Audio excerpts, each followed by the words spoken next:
नमस्कार। आकाशवाणी देहरादून से प्रस्तुत है प्रादेशिक समाचार।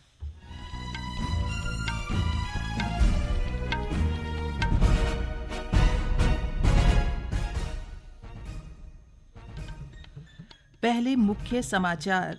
राज्यसभा सांसद महेंद्र भट्ट ने संसद के शीतकालीन सत्र में चिपको आंदोलन की प्रणेता गौरा देवी को मरणोपरांत भारत रत्न देने की मांग की। कृषि मंत्री गणेश जोशी ने काशीपुर स्थित औद्यानिक परीक्षण एवं प्रशिक्षण केंद्र का निरीक्षण किया। विभिन्न फसलों, फलों और सब्जियों के उत्पादन की प्रगति की जानकारी ली। देहरादून के जिलाधिकारी सविन बंसल ने निर्माणाधीन ग्रीन बिल्डिंग के कार्यों को निर्धारित समय पर पूरा करने के निर्देश दिए और यातायात नियम का उल्लंघन करने वालों के खिलाफ संभागीय परिवहन कार्यालय देहरादून ने अभियान तेज किया। प्रादेशिक समाचार के साथ मैं पंकज सनवाल खुलबे और अब समाचार विस्तार से। प्रदेश भाजपा अध्यक्ष और राज्यसभा सांसद महेंद्र भट्ट ने संसद के शीतकालीन सत्र में चिपको आंदोलन की प्रणेता गौरा देवी को मरणोपरांत भारत रत्न देने की मांग की। उन्होंने उच्च सदन में गौरा देवी के पर्यावरण संरक्षण में दिए अतुलनीय योगदान को याद किया। उन्होंने सदन में कहा कि गौरा देवी उत्तराखंड के सीमांत चमोली जिले की जोशीमठ विकासखंड के रैणी गांव की ग्रामीण महिला थी, जिन्होंने अपने जीवन काल में पर्यावरण संरक्षण के लिए चिपको आंदोलन की शुरुआत की थी। श्री भट्ट ने कहा कि चिपको आंदोलन ने देश में पर्यावरण संरक्षण को बड़ा मुद्दा बना दिया। ये आंदोलन भारत के हिमाचल, कर्नाटक, राजस्थान और बिहार राज्यों तक फैल गया। इस आंदोलन का ही परिणाम रहा कि तत्कालीन केंद्र सरकार ने 15 सालों तक हिमालयी राज्यों में पेड़ कटान को पूरी तरह प्रतिबंधित कर दिया। को आंदोलन की नेत्री गौरा देवी को मरणोपरांत भारत रत्न देने के संदर्भ में सभापति महोदय, गौरा देवी जी उत्तराखंड के सीमांत जनपद चमोली की जोशीमठ विकास खंड के रैणी गांव की भोटिया जनजाति की ग्रामीण महिला थी, जिन्होंने अपने जीवन काल में पर्यावरण संरक्षण के लिए चिपको आंदोलन की शुरुआत की थी। चिपको आंदोलन हिमालय क्षेत्र में बड़े पैमाने पर और पेड़ों की कटाई के खिलाफ मातृ शक्ति के द्वारा वृक्षों के आलिंगन से जुड़ा हुआ आंदोलन था। आज आंदोलन के 51 वर्ष पूर्ण हो गए हैं। कृषि मंत्री गणेश जोशी ने उधम सिंह नगर जिले के काशीपुर स्थित औद्यानिक परीक्षण एवं प्रशिक्षण केंद्र का निरीक्षण किया। उन्होंने उद्यान में विकसित विभिन्न फसलों, फलों और सब्जियों के उत्पादन की प्रगति की विस्तृत जानकारी ली। निरीक्षण के दौरान अधिकारियों ने बताया कि राजकीय प्रजनन उद्यान काशीपुर में आम, अमरूद, लीची, अनार, नींबू सहित विभिन्न पौध प्रजातियों के ग्राफ्टेड पौधे तैयार किए जाते हैं। उद्यान में आम की रंगीन प्रजातियां तैयार की जा रही हैं। अधिकारियों ने बताया कि उद्यान में आलू को ब्रीडर सीड से फाउंडेशन सीड में विकसित किया जाता है, जबकि किसानों को प्याज की पौध बिना लाभ हानि के आधार पर उपलब्ध कराई जाती है। इस दौरान कृषि मंत्री जोशी ने आलू फार्म का भी अवलोकन किया और वहां अपनाई जा रही उन्नत कृषि तकनीकों की सराहना की। यहाँ पर लीची की, आम की, आलू की, अमरूद की कई प्रकार की वैरायटी यहाँ पर तैयार की जा रही हैं और यहाँ से उन पौध को तैयार करने के बाद उत्तराखंड के किसानों को दे रहे हैं। कई चीज़ों में तो 90-10 की सब्सिडी है जो हम पौध दे रहे हैं। और जो मैंने पूरे प्रदेश के अंदर घूमकर देखा है, आने वाले समय में कृषि व उद्यान का यहाँ की इकोनॉमी में एक बहुत बड़ा योगदान होगा। आईआईटी रुड़की ने जैविक द्रव अपशिष्ट के उत्प्रेरक अधितापीय गैसीकरण के माध्यम से हाइड्रोजन समृद्ध गैस निर्माण से संबंधित अत्याधुनिक तकनीक को infinite integrated energy technology LLP को सफलतापूर्वक हस्तांतरित किया है। ये कदम सतत अपशिष्ट से ऊर्जा समाधान की दिशा में एक महत्वपूर्ण उपलब्धि माना जा रहा है। ये तकनीक प्रोफेसर एन शिवा मोहन रेड्डी द्वारा विकसित की गई है। ये प्रणाली बड़े पैमाने और व्यावसायिक उपयोग के लिए अत्यंत उपयुक्त है। ये नवाचार अपशिष्ट प्रबंधन, हाइड्रोजन प्राप्ति और कार्बन पदचिह्न में कमी के लिए एक टिकाऊ समाधान प्रस्तुत करता है। प्रोफेसर एन शिवा मोहन रेड्डी ने कहा कि हमारा अनुसंधान प्रक्रिया दक्षता को पर्यावरणीय स्थिरता के साथ जोड़ने पर केंद्रित है।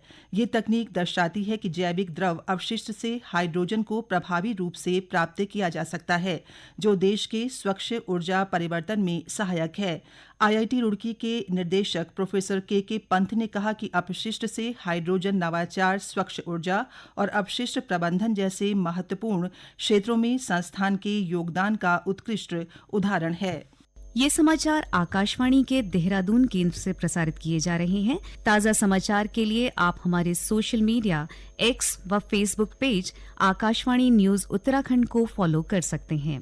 साथ ही ये समाचार हमारे YouTube channel Akashvani news Uttarakhand पर भी उपलब्ध हैं। देहरादून के जिलाधिकारी सविन बंसल ने स्मार्ट सिटी लिमिटेड परियोजना के तहत निर्माणाधीन ग्रीन बिल्डिंग का निरीक्षण किया। उन्होंने निर्माण स्थल पर उपलब्ध सभी सुविधाओं, सामग्री, श्रमिकों की संख्या और कार्य गति का विस्तृत अवलोकन किया। ग्रीन बिल्डिंग की धीमी प्रगति पर नाराजगी जताते हुए जिलाधिकारी ने कार्यों को निर्धारित समय सीमा जून 2026 तक पूरा करने के निर्देश दिए। उन्होंने चेतावनी दी कि निर्धारित समय सीमा में कार्य पूरा न होने की स्थिति में विभागीय स्तर पर कड़ी कार्रवाई की जाएगी। जिलाधिकारी ने निर्माण कार्यों में उच्च गुणवत्ता, पर्यावरण अनुकूल तकनीक और सुरक्षा मानकों का विशेष रूप से पालन सुनिश्चित करने के निर्देश दिए। साथ ही संबंधित अधिकारियों को कार्य प्रगति की साप्ताहिक रिपोर्ट अनिवार्य रूप से उपलब्ध कराने के भी निर्देश दिए। यातायात नियम का उल्लंघन करने वालों के खिलाफ संभागीय परिवहन कार्यालय देहरादून ने अभियान तेज कर दिया है। आरटीओ प्रवर्तन अनीता चमोला ने बताया कि अभियान के तहत जिले में चालानी कार्रवाई की जा रही है। साथ ही वाहनों को भी सीज किया जा रहा है ताकि सड़क हादसों पर रोक लगाई जा सके। ये जो ऑफेंसेस हैं हमारे, जैसे कि राइडर और पिलियन के लिए हेलमेट पहनना है, ओवर स्पीडिंग में नहीं चलाना है, ड्रंक एंड ड्राइव नहीं करना है, यूज़ ऑफ मोबाइल नहीं करना है, ओवरलोडिंग नहीं करना है, रॉन्ग लेन में गाड़ी को नहीं चलाना है। तो ये 6 ऑफेंसेस जो हैं ये हमारे रोड सेफ्टी के ऑफेंसेस हैं जिस पर हम कार्रवाई करते हैं। लेकिन अभी बीच में बारिश और आपदा की वजह से थोड़ा सा ये कार्रवाई थोड़ी धीमी पड़ी थी। चूँकि फेस्टिव सीजन भी है और न्यू ईयर भी आने वाला है, सीजन थोड़ा अच्छा चल रहा है, मौसम अच्छा है और भीड़ भाड़ भी काफ़ी है। तो दुर्घटनाओं की रोकथाम के लिए हमारे पूरे संभाग में जो हमारी जितनी प्रत्येक जनपद में, प्रत्येक कार्यालय में हमारी इंटरसेप्टर व्हीकल्स हैं जो कि स्पीड रडार गन से, और उनके पास हर तरह के इक्विपमेंट्स भी हैं, एल्कोमीटर्स वगैरह भी हैं। तो इस तरह से कार्रवाई करने के लिए उनको कहा गया है। उत्तराखंड विद्यालय शिक्षा परिषद ने इस सत्र में बोर्ड परीक्षाओं के लिए विद्यार्थियों की सूची जारी करते हुए मुख्य शिक्षा अधिकारियों को परीक्षा केंद्रों का चयन करने के आदेश दिए हैं।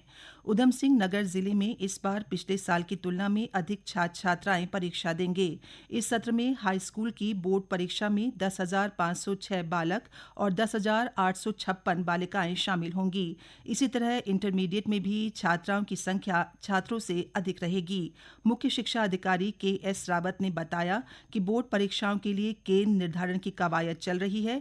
उन्होंने बताया कि परीक्षा के लिए जिले में कुल 110 परीक्षा केंद्र बनाए गए हैं। प्रशासनिक स्तर पे हमने अपने जनपद में कुल 110 केंद्रों का निर्धारण किया है। 110 में हमारे 101 केंद्र तो ऐसे हैं जिनमें हमारे हाई स्कूल और इंटर के बच्चे परीक्षा देंगे सम्मिलित रूप से, और 9 परीक्षा केंद्र ऐसे हैं जहां स्टैंड अलोन कक्षा 10 के ही बच्चे परीक्षा देंगे। ऐसे मिलाकर के लगभग हमारे 39,600 बच्चे इस समय परीक्षार्थी हैं, जिसमें 20,000 हमारी बालिकाएं हैं और 19,000 समथिंग बच्चे हमारे बालक हैं जो परीक्षा में सम्मिलित होंगे। गत वर्ष की तुलना हमें देखें तो हमारे 536 बच्चे ऐसे हैं जो इस बार नए अधिक बच्चे परीक्षा दे रहे होंगे।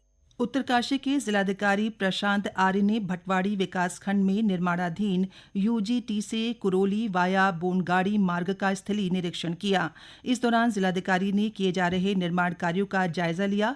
जिलाधिकारी ने मार्ग निर्माण को तय नियमों और गुणवत्ता के साथ निर्धारित समय पर पूरा करने के निर्देश दिए। अंत में मुख्य समाचार एक बार फिर। राज्यसभा सांसद महेंद्र भट्ट ने संसद के शीतकालीन सत्र में चिपको आंदोलन की प्रणेता गौरा देवी को मरणोपरांत भारत रत्न देने की मांग की।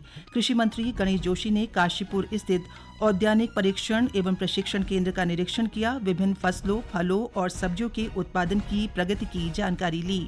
देहरादून के जिलाधिकारी सविन बंसल ने निर्माणाधीन ग्रीन बिल्डिंग के कार्यों को निर्धारित समय पर पूरा करने के निर्देश दिए और यातायात नियम का उल्लंघन करने वालों के खिलाफ संभागीय परिवहन कार्यालय देहरादून ने अभियान तेज किया। इसके साथ ही प्रादेशिक समाचार का ये अंक समाप्त हुआ। अगला समाचार बुलेटिन शाम 6:30 बजे प्रसारित किया जाएगा। नमस्कार।